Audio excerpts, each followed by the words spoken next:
Hello, everyone. Dr. Vicky here, speaking to you from the Seeds of Transformation Healing Center. It's time to do Tarot-Scopes again. We're going to be doing the Tarot-Scopes for the sign of Aquarius.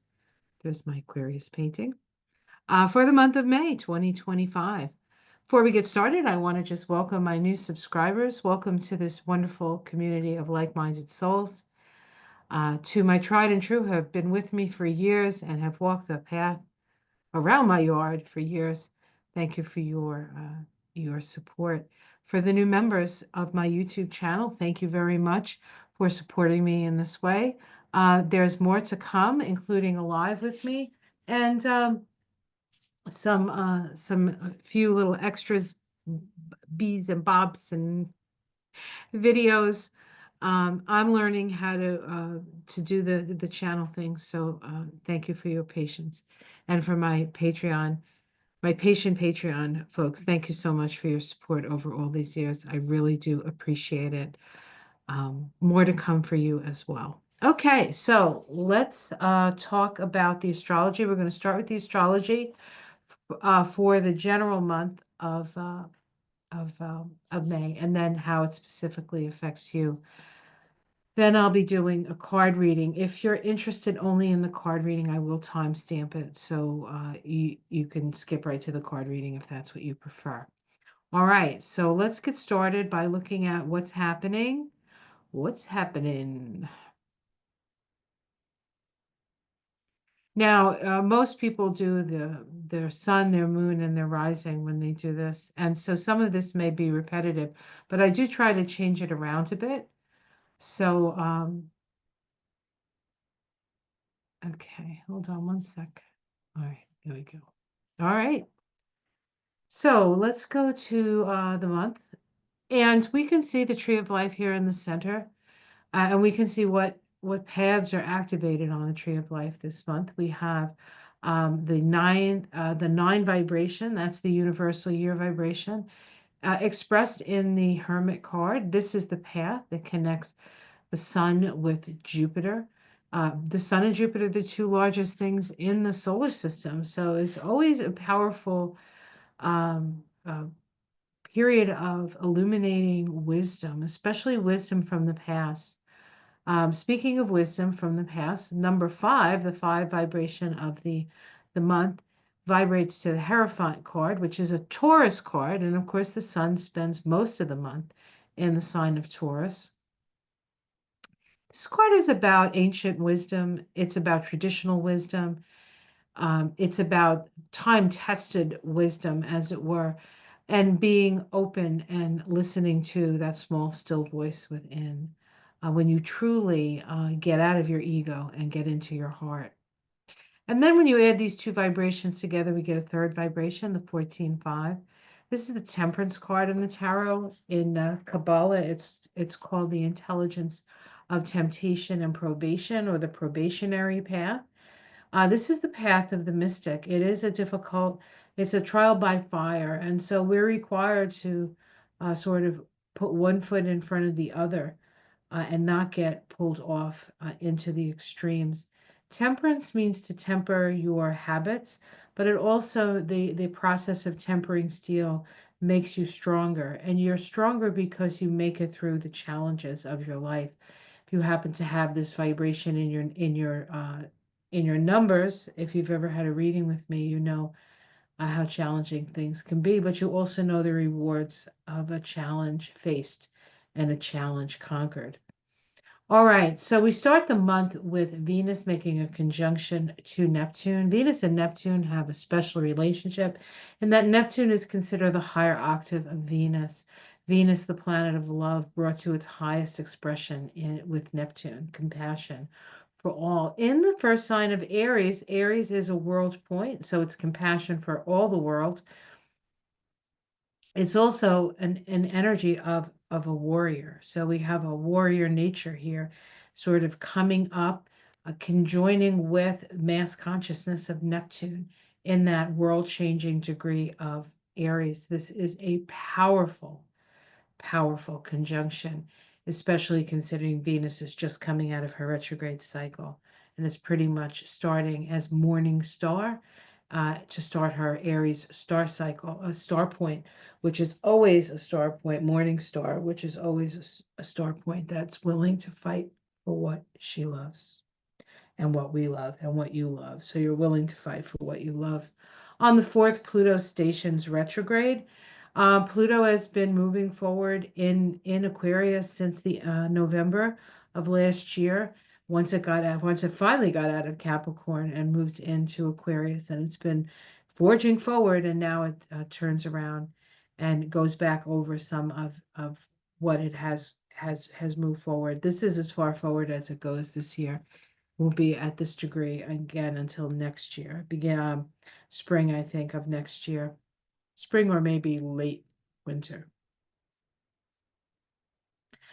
And so we are evolving, and now we're sort of looking back to see how far we've come.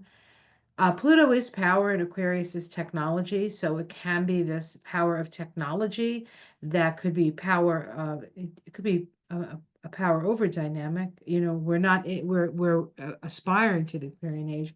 We're not quite there, right? So this could be people who are connected to technology, maybe having a little less power. On Monday the 5th, that's Cinco de Mayo, Mercury makes a waning sextile to Jupiter. Sextiles are opportunistic, and it's an opportunity for us to learn from each other and moving in a more progressive direction. On the 6th, we have Venus making a sextile to Pluto. We're talking about what we love, what we desire, and what we value. From a real deep level. Pluto is a very, very deep energy, and Pluto's in Aquarius, so we could even be talking about what people need, On the 10th, Mercury ingresses into Taurus. Mercury, out of its retrograde, out of fiery Aries into Taurus, sort of calms the mind down a bit, and we certainly could use that. On the 12th of May, we have a full moon in the sign of Scorpio. Scorpio moon, Taurus sun, activating the axis of our values, of what we have and what we share with others. Very much in the limelight right now. We also have Mercury make a first quarter square to Pluto. This could be people being a bit testy, trying to control things. You know, this is my edict. I am in control of the situation. But, you know, they can say that, but we don't have to listen. On the 17th, the Sun makes a conjunction to Uranus. This happens every year. And this may or may not be the last time that it happens in Taurus. I think it is, because the next time it conjoins, I believe it's going to be in Gemini, and that'll be next year. So but so this is sort of, in a way, the last sort of awakening or awareness around the Uranus being in Taurus. And I think we're going to get quite the awakening between now and when we have another synodic cycle with these two planets. Mercury square Mars on the 18th. That could be a little bit rambunctious and dangerous. So be careful. Words, you know, mostly it starts with words and it can end with other stuff. So be aware. On the 20th, the Sun makes a sextile to Saturn. This opens lines of communication. The sextile, that opening sextile, makes us curious about the world around us. And Saturn is looking for structures that work or systems that work. And at the same time, we have the Sun ingress into Gemini that day. And so the more sort of put your nose to the grindstone, you know, plow the fields, plant the seeds, do all the work of Taurus energy, like that real practical, pragmatic sort of we're willing to move outside of the garden, beyond the garden gates, and reaching out to people, having conversations, and the like.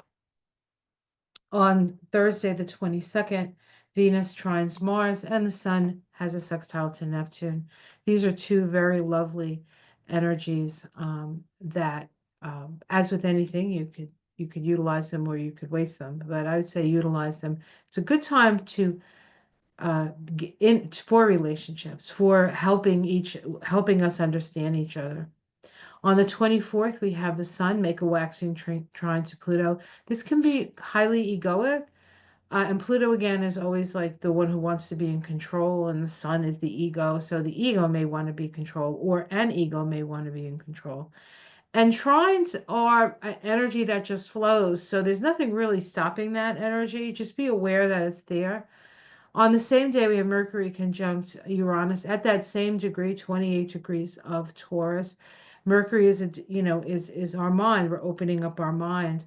And probably the most important thing that happens this month, Saturn ingressing into Aries. It's important because Saturn hasn't been in Aries since the late 90s. So we're sort of having the Saturn return of that time.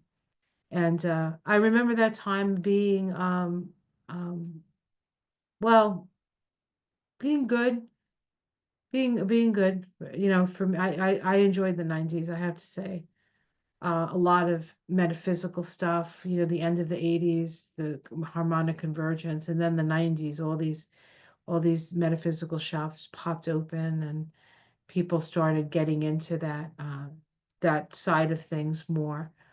And now it's like 30 years old. So now it's the Saturn return of that. And that's when we become responsible, and perhaps we can create uh, structures to house the wisdom that came from that time, to further us as we go down our evolutionary path. On the 25th, Mercury ingresses into Gemini. Mercury this is the planet that rules Gemini, so it's powerful in Gemini. We have a sextile to Saturn that day as well, which brings structure, but structure, but also openness to new things, because Saturn is in Aries. Um, on the 26th, Mercury makes a sextile to Neptune, and we have a new moon in Gemini. And Mercury is the ruling planet of Gemini, and so this new moon is influenced by that sextile to Neptune, which opens the lines of communication to spirit. So it's a very spiritual new moon, even though Gemini isn't necessarily known for being necessarily quote unquote spiritual, but this is a very spiritual um, new moon. On the 27th, we have Mercury making a trine to Pluto. This is the same trine that the Sun made to Pluto, but Mercury is the mind, the Sun is ego, so it's not an egoic thing, but you're opening up your mind to the creative flow of the soul. And then on the 30th, we have a superior conjunction of Mercury and the Sun. This is when Mercury is direct. And so we have more, we don't have to necessarily run it through our filters the way we do when it's retrograde, and we have to be all introspective and look within for answers. The answers are going to be there. It's going to be right out in the open, and we're going to get to see it. So that's kind of a whoa, right? So that's how the month ends. But it's a very passionate month. It's an opportunity to really sort of um, get to know each other, figure out how we're gonna move through this time. But there will be some, feedback from those in power who are going to be too happy with us. But that hasn't stopped us before. It won't stop us now. All right, let's go to specifically to Aquarius. And I'm saying this to probably the biggest rebel in the zodiac, so I don't think I have to tell you guys. All right, so we're in Aquarius. We can see that the majority of the energy of the month is down below the horizon, which means that a lot of what Aquarius is dealing with is internal. We may not actually see it expressed in the outer world, save for the fact that Mars is in the seventh house. So this could be argumentative, or it could be creative inspiration. Sort of like um, prodding the creativity out of a relationship, which may or may not feel good for the person in relationship with you. But I do have to say, Mars is much less frustrated in Leo, if not maybe a little egocentric. So be aware of that. There's your Pluto right there, now in Aquarius for the next 19 years, in that first house, just broiling away on you. You will be a different person in 20 years, God willing, right? God is willing. Saturn is starting the month in the second house, been there for a while. In Pisces, now moving into the third house. Saturn in the third house can sometimes bring some depression, especially when it conjoins Neptune. Just try to stay on the brighter side of things. Attitude does count for a lot. That's a more long-term thing. That's more next year than it is this year, but they are going to be moving together for the first time in your chart like this. So take note of what comes to mind, because this is the house of the mind. Now, Venus, the planet of love, is zipping through this house powerfully, as I might say. She makes her conjunction to Neptune and then continues on and is in this house for the whole month. And so Venus, your values and your mind in the house of mind, really coming to terms with what's important to you. Mercury is very active this month, starting in Aries, then moving into Taurus, and then finally moving into Gemini. And here it makes that conjunction to the sun, excuse me. And that conjunction is happening in your house of creativity. So that's actually a very nice thing. Plus, we have Jupiter there. So it's a big creativity and self-expression. So I really like this. And then we have the new moon here. And remember that new moon is connected to this Neptune, right? Neptune, was it Neptune sextile Mercury? And so the new moon in Gemini in the fifth house is the start of a new creative project. So this is all very exciting, actually. Um, and then we have the full moon. This is, we will see you active in relationship, and we'll see some emotions coming up with the full moon as it is up there at the 10th house, the most public place. If you are somebody who has things to hide, this may be a little uncomfortable. But if you're not, then this is just expressing um, your feeling, and your perhaps your healing ability. Scorpio is really an ultimate healer in the zodiac. And we have the nodes of the moon now with the south node moving through the eighth house, letting go of its complicated relationships, right? And any kind of codependency, and any too much criticism, whether it be for a partner or for yourself, with the north node moving through that second house. This is unconditional love of self. So um, it's important that you come to understand your value as the north node moves through that house. Okay. So that is the astrological picture. And I'm going to be using this deck here, the Guardian of the Night Tarot by MJ Cullinane. I think did I see a picture of her? What made me think I saw a picture of her? Oh, maybe it's on the book. Okay, sorry. She's the woman who did the Crow Tarot. Oh, yeah, see, it's on the book. On the book. And this is the deck. A bunch of the readers have used this deck, so I'm sure you've seen it before. All right. Let me just give it a little shuffle to see what is in store for Aquarius.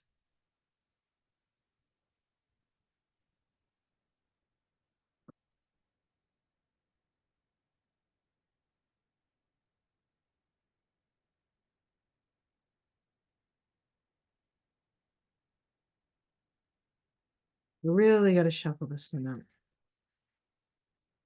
They're easy to shuffle because they're slippery, but they are also big, so they're a little hard.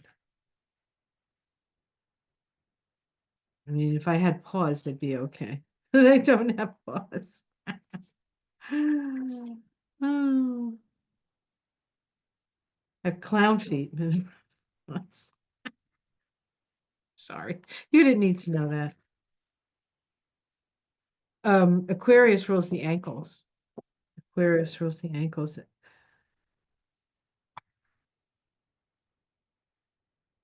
All right. All right. We're good. We're good. We're good. We're good. All right. We start with Three of Cups. Okay. Three of Cups. So this is a celebration with your buds, happiness, joy. Yeah, this is a nice card. It's one of my favorites, actually. Um, and we have the King of Swords crossing it. This is the buzzkill. Um,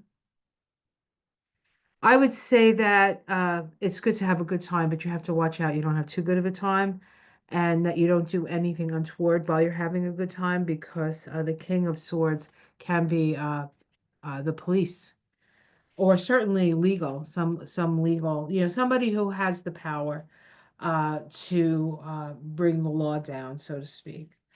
Let's see what's underneath it. Oh, the Three of Pentacles, another three. So it looks like you've been working diligently. This is about your work. The King of Swords as a crossing card can be unfair. Your work, you're doing good in your work and you're having a good time, and somebody doesn't like what you're saying or doing, and they try to come down on you that way, try to restrict you in some way. Let's see, in the past, oh, we have the Ace of Swords, so that's the sword of justice, the sword of truth. So a decision was made in the past around the truth. In the sky, we have the world. So something, the outer world is changing, it's shifting. The old ways are going by the way of the dinosaur, and a new world is being born at this time. But we're still in the process of letting go. That's another three, the 21. So we had the Three of Pentacles, the Three of Cups, and the 21, which vibrates to a three. Three is all about abundance, self-expression, creativity. In the immediate future, ooh, the sun, something is being illuminated. So if this is somebody giving you a hard time, um, it will be seen, it will be illuminated, things will be illuminated. How it's seen from the outside, that you either are in need of protection, or that maybe you need to lay low for a little while. I don't know what that means. I'll just leave it. Your domestic situation, the Hierophant, one of the cards actually that is vibrating this month. This is listening to the small, still voice within. So when it comes to issues around your home and family, or your just general where you spend most of your time, utilize your own wisdom in making decisions. Hopes and fears that you'll get your wish, the Nine of Cups. It's a lovely card. Nine of Cups. God. And the outcome? An illumination. We have the Tower here. So something is breaking down.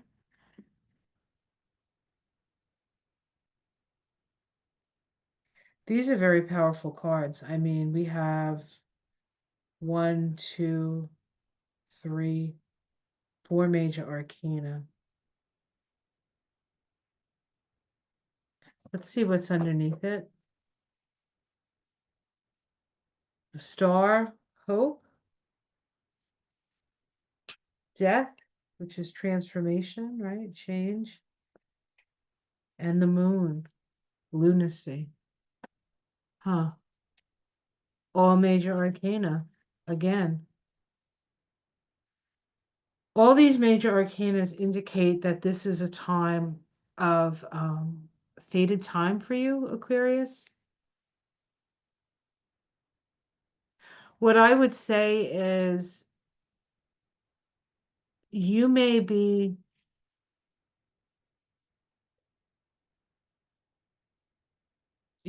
personally affected by the energies that we are moving through right now. But I think you're going to be good, because ultimately we have the sun, we have illumination, and the Tower just requires us to be our authentic self. It's almost as if Um, it's time for us to be in our power, in our energy, um, and facing the world with an assurance that through working together and being honest with yourself and listening to that inner voice, that you will move through this time. Um, and it's important that you're here for this. So I'm interested to see what card comes up with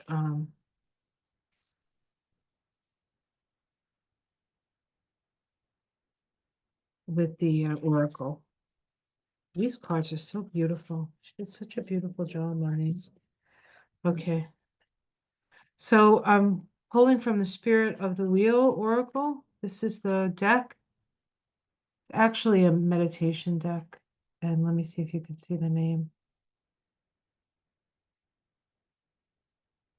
Sorry about this, guys. I want you to actually see the name. All right, I'll just tell you because my camera is not agreeing with us right now. Linda Ewashina, Ewashina. Okay. Show me Aquarius. Show me Aquarius. Show me Aquarius.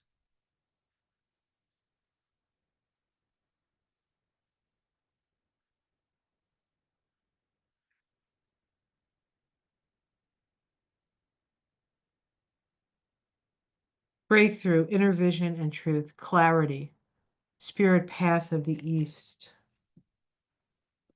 So you are up for a breakthrough. Okay, hold on one second.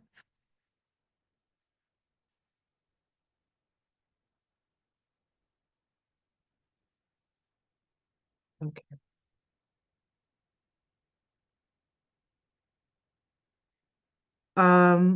Breakthrough, inner vision and truth, prophecy. A gentle breakthrough is occurring in your life, as if the clouds have shifted and the sunshine is streaming through. Something that has been eluding you suddenly becomes clearer. Well, you did get the sun. You begin to see how the past experience fits into the greater picture of your life. Now it is time for you to not waste time on regret, not waste energy on regret. Instead, be thankful that the murky waters have at last become clearer. This is often the reason the truth is hidden from our view. We may not have been ready to face it or believe it before now. As confusion fades, you are able to see the whole picture. With your mind clearer, you open the way to begin anew.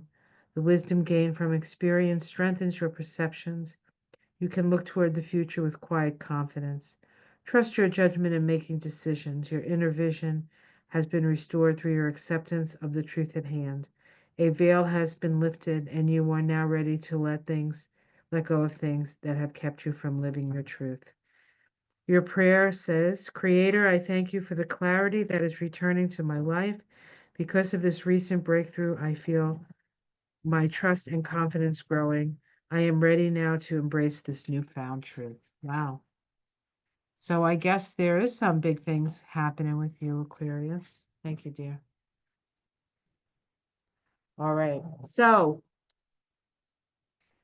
wow. Big happenings. Big happenings. Well, hopefully this helps on your journey through the month of May, the merry, merry month of May, as it were. Have yourself a wonderful month. Take care of yourself. Be careful out there. Have fun, but not, uh, have fun safely. Don't break the rules if you can, or don't let them see you break the rules, whatever. All right, have yourself a wonderful month. I'll see you again in June. You can check me out in the mornings as I walk through the garden. This is the best time because this is the time of year when it gets really, really beautiful. So please enjoy that if you can. Check out Mystic Sisters Saturday nights. We have now learned how to simulcast on me and Ona's channel, so you can watch it from my channel or from Ona's channel. And until next month, take care of yourselves and have a wonderful, wonderful month. Namaste.